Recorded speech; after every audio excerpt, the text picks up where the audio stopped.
রসুন গাছের বয়স যখন ৭০ দিন হয়, রসুন গাছে প্রস্তুতি পর্ব শুরু হয়, রসুন নামার প্রস্তুতি পর্ব। কিন্তু ৭০ দিন ক্রস করে ধীরে ধীরে যখন ৮০ দিনে পৌঁছাবে, রসুন পুরোপুরি নিচে দেখবেন নামতে শুরু করবে। গাছ তখন রিভার্সে খাদ্য পাঠায়, অর্থাৎ ওপরের দিকে গাছ বৃদ্ধি মনোযোগটা কমিয়ে দিয়ে ওপরের সাথে সাথে নিচের দিকেও কিন্তু খাবারটা পৌঁছাতে থাকে, আর যে কারণে ৮০ দিনের পর থেকেই রসুন নিচে ফুলতে শুরু করে দেয়।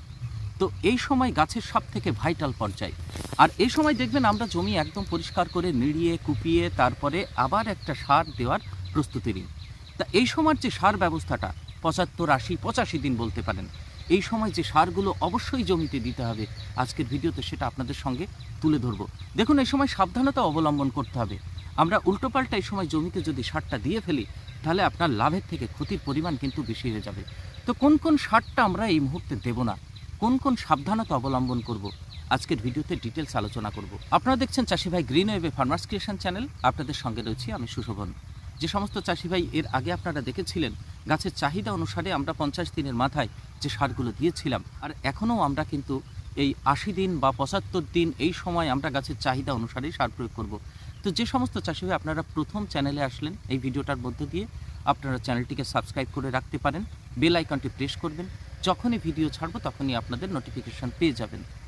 আর ভিডিওটি যদি ভালো লাগে আপনারা চ্যানেলটিকে সাবস্ক্রাইবের সাথে সাথে লাইক করবেন, কমেন্ট করবেন আর আপনাদের মতামত জানাবেন। তো আসুন সম্পূর্ণ ভিডিওটা এবার শুরু করি। এবার চাষি ভাই সার ব্যবস্থার কথা শুরু করি, কিন্তু সার ব্যবস্থার পরে যেটা বলবো সেই সাবধানতার কথাটাও আপনারা শুনে যাবেন, সেই কাজগুলো এই মুহূর্তে করবেন না। তো যাই হোক, প্রথম এই যে পর্যায়টা শুরু হয়েছে ৭০ থেকে ৮০, ৮৫, এই সময় আমাদের নিচে তো রসুন নামছে, এই সময় গাছের কি প্রয়োজন হয় এটা আগে আমাদের জানতে হবে। সব থেকে বেশি পরিমাণে প্রয়োজন হবে ক্যালসিয়াম এই মুহূর্তে, আর তারপরে যেটা দরকার হবে সেটা ফসফরাস আর পটাশ, আর একটা হচ্ছে বোরন। এই চারটের কথা এবার কি পরিমাণে লাগবে সেই পরিমাণটা আপনারা শুনুন। দেখুন, ক্যালসিয়াম যদি আমাদের গাছে দিতে হয় আমরা দুভাবে দিতে পারি, একটা স্প্রে আর একটা হচ্ছে জমিতে সার হিসাবে। তো এখন আমি সারের কথা বলছি। ২-৩ দিন বাদে সেচ দেওয়ার পর যখন মোটামুটি ৫-৬ দিন বাদে আপনারা স্প্রে করবেন, একদম কীটনাশক, ছত্রাকনাশক এবং খাবার, সেটা মোটামুটি ৮৫, ৯০, ১০০ দিনের মাথায় আপনারা দিতে পারেন। তো সেই স্প্রের কথাটা পরবর্তী ভিডিওতে তুলে ধরবো। তো এখন সার হিসাবে যে ক্যালসিয়াম আমাদের জমিতে দিতে হবে সেই সারটা হচ্ছে ক্যালসিয়াম নাইট্রেট। ক্যালসিয়াম নাইট্রেটের ভিতরে আমরা দুই ধরনের সার পাবো, একটা হচ্ছে নাইট্রেট রূপে নাইট্রোজেন, আর একটা হচ্ছে ক্যালসিয়াম। তো বিভিন্ন কোম্পানির আপনারা বাজারে ক্যালসিয়াম নাইট্রেট পেতে পারেন, যে সাদা সাদা ছোট ছোট দানাগুলো হয়, জলে অতিশয় দ্রব্য। আপনারা যখন জমিতে ছেটাবেন তারপরে জল ছাড়বেন, সাথে সাথে জল ছাড়বেন। তো এই ক্যালসিয়াম নাইট্রেটের ভিতরে মোটামুটি ১৫, কোনোটায় ১৪.৫ এইরকম হারে নাইট্রেট রূপে নাইট্রোজেন থাকে, যেটা গাছ খুব তাড়াতাড়ি গ্রহণ করতে পারে। আরেকটা হচ্ছে আপনার ক্যালসিয়াম, সেটা কোথাও ১৮%, কোনোটাই ২০%, কোনোটাই ২১%, এই রূপে বিভিন্ন কোম্পানির বিভিন্ন রূপে দিয়ে থাকে। আর বাজারে বিভিন্ন কোম্পানির আপনারা ক্যালসিয়াম নাইট্রেট পেতে পারেন, মাল্টিপ্লেক্স কোম্পানির পেতে পারেন, অ্যারাইজ কোম্পানির পেতে পারেন। তারপরে আমি এখন যেটা দেখাচ্ছি আপনাদের, এটা হচ্ছে দেখুন সুক্যাল, এর ভিতরে ক্যালসিয়াম আছে এবং নাইট্রোজেন কত কি পরিমাণে দেখে নিন সেটা। ক্যালগ্রো ক্যালসিয়াম 18%, নাইট্রোজেন 15.5%। আচ্ছা, এই হচ্ছে দানা। করবে ধর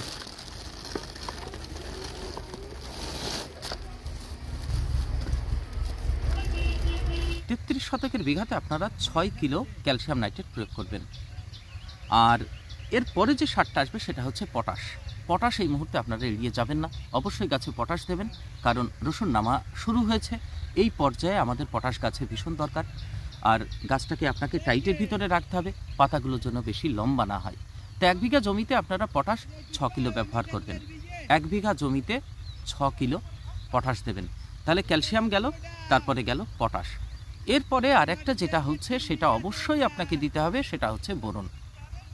তো বোরন কতটুকু দেবেন? 10.5% যেটা থাকে মাটিতে দেওয়ার জন্য, সেটা আপনারা সর্বোচ্চ ১.৫ কিলো ব্যবহার করতে পারেন। আর যদি 20% যেটা উপরে স্প্রে করার জন্য থাকে, সেটা আপনারা ৫০০ গ্রাম ব্যবহার করবেন। এই সারগুলো আপনারা মেশাবেন, মেশানোর পর ছেটানোর সাথে সাথে জল ছাড়বেন। একদিক দিকে ছেটাবেন আর অপর দিক থেকে আপনারা জল ছেড়ে দেবেন, তাহলে দেখবেন সুন্দরভাবে গাছ খুব তাড়াতাড়ি গ্রহণ করতে পারবে। এইবার এই যে ক্যালসিয়াম বললাম, পটাশ বললাম আর বোরন বললাম, এই তিনটে যেন এই মুহূর্তে গাছ অবশ্যই পায়। তাহলে কি হবে বলুন তো? আপনার রসুনের ছালগুলো মোটা হবে, আর রসুন তোলার পর আপনারা দেখতে পাবেন একদম চকচকে সাদা হচ্ছে। রসুনের সাইজগুলোও কিন্তু বড় হবে, আর গাছের সুন্দরভাবে একটা বাঁধনের ভিতরে থাকবে, সেটা আপনারা দেখতে পাবেন। তাদের গাছের বয়স আপনারা 70 দিনে মোটামুটি সেচ দেবেন ভাবছেন, আপনাদের গাছগুলো আপনারা হালকা হলুদ এইরকম সবুজ ভাব আপনারা দেখতে পাচ্ছেন না, ঠিক আছে, একটু দুর্বল মনে হচ্ছে, মানে সবুজাভ ভাবটা যেন কোথায় নেই, মানে সবুজাভ ভাবটা একটু কমে গেছে এরকম আপনার মনে হচ্ছে। তাহলে এই সময় আপনারা ডিএপি ব্যবহার করতে পারেন। তো ডিএপি কিন্তু বেশিও এই সময় ব্যবহার করবেন না, তাহলে রসুন ফাটার সমস্যা কিন্তু দেখা দিতে পারে। তো ডিএপি আপনারা 7 থেকে 8 কিলো, যদি একটু বেশি হলুদ ভাব মনে হয় তাহলে আপনারা 10-12 কিলো পর্যন্ত ব্যবহার করতে পারেন। আর যাদের গাছ এরকম সবুজ আছে, গোড়ার স্টোরেজ, এই যে স্টোরেজগুলো এইগুলোও আপনারা দেখতে পাচ্ছেন আঙুলের মতো মোটা হয়ে গেছে, ঠিক না, এই যে স্টোরেজগুলো সুন্দর মোটা হয়ে গেছে, তাহলে সেক্ষেত্রে আপনারা কোনো প্রকারের ডিএপি দেওয়ার দরকার নেই, গাছ যদি সবুজ থাকে। কারণ ক্যালসিয়াম নাইট্রেট ওর ভিতরে কিন্তু নাইট্রোজেন আছে, ডিএপি আপনারা দেবেন না, কারণ নাইট্রোজেন যদি বেশি হয়ে যায় তাহলে কিন্তু রসুন ফাটার সমস্যা দেখা দেবে। আর গাছটা উপরের দিকে আবার দেখবেন বাড়ছে, পাতাগুলো আরও লম্বা হচ্ছে, পাতাগুলো মুড়িয়ে যাচ্ছে, নিচে রসুন নামতে আরও কিন্তু দেরি হবে। ক্যালসিয়াম নাইট্রেটের ভিতরে তো নাইট্রোজেন আছে, নাইট্রেট রূপে নাইট্রোজেন আছে, সেটা গাছ পেয়ে দেখবেন সবুজ হয়ে যাবে। আবার আপনারা 7-8 দিন বাদে তো ওপর থেকে স্প্রে করবেন, তো সেটাও কিন্তু গাছে নিয়ে গাছ কিন্তু সুন্দরভাবে দেখবেন সবুজ হয়ে গেছে। আর এই সময় সাবধানতা যেটা, নাইট্রোজেন 46% যেটা ইউরিয়া আপনারা মোটেই প্রয়োগ করবেন না এই সময় গাছে, তাহলে কিন্তু আপনার রসুন ফাটার সমস্যা দেখবেন প্রচুর পরিমাণে হচ্ছে, তখন আর গাছ আপনারা ঠেকাতে পারবেন না। আপনি যখন সার প্রয়োগ করছেন আপনার কাছে নাইট্রোজেন জাতীয় সারের দরকার আছে কিনা সেটা কিন্তু ডিপেন্ড করবে আপনার গাছের, মানে আপনার জমির রসুন গাছের মানে চেহারার উপর। এই গাছগুলো লক্ষ্য করুন, আপনাদের অল্প একটু বোঝানোর চেষ্টা করি। এখানে আপনারা দেখতে পাচ্ছেন রসুন গাছগুলো প্রথমে স্টোরেজ দেখায়, নিচেই দেখতে পাচ্ছেন কত সুন্দর আঙুলের মতো এরকম মোটা হয়েছে। তো এই যে গাছগুলো এত সুন্দর সুস্থ গাছ, এই গাছে আপনার মনে হয় কোনো প্রকারের এখানে নাইট্রোজেন আর দরকার আছে?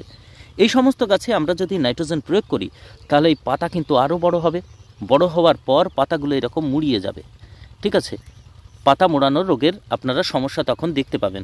আর একটা বিষয় হচ্ছে এই গোড়া এর থেকে যদি জোরালো হয়ে যায় তাহলে এখান থেকে কিন্তু আপনার ফাটবে, কেমন এই রসুনটা ফাটবে, তারপরে আপনার ওখান থেকে নতুন নতুন আবার গাছ দেখতে পাবেন।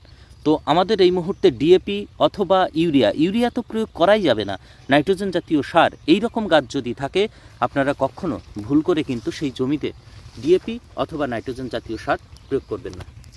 ক্যালসিয়াম নাইট্রেট সারের কথা বলা হচ্ছে, এটা আপনারা সালফারের সঙ্গে মেশাবেন না। আর একটা হচ্ছে সেটা হচ্ছে জিঙ্ক সালফেট, সালফার এবং জিঙ্ক সালফেট এই দুটোর সঙ্গে মিশিয়ে আপনার জমিতে প্রয়োগ করবেন না, তাহলে বিক্রিয়া করবে, কাজ কিন্তু পাবেন না। আপনারা ডিএপির সঙ্গেও মেশাতে পারেন, কিন্তু মেশানোর সঙ্গে সঙ্গে জমিতে ছিটিয়ে দেবেন, ছিটিয়ে জল দেবেন, কোনো প্রকারের সমস্যা হবে না।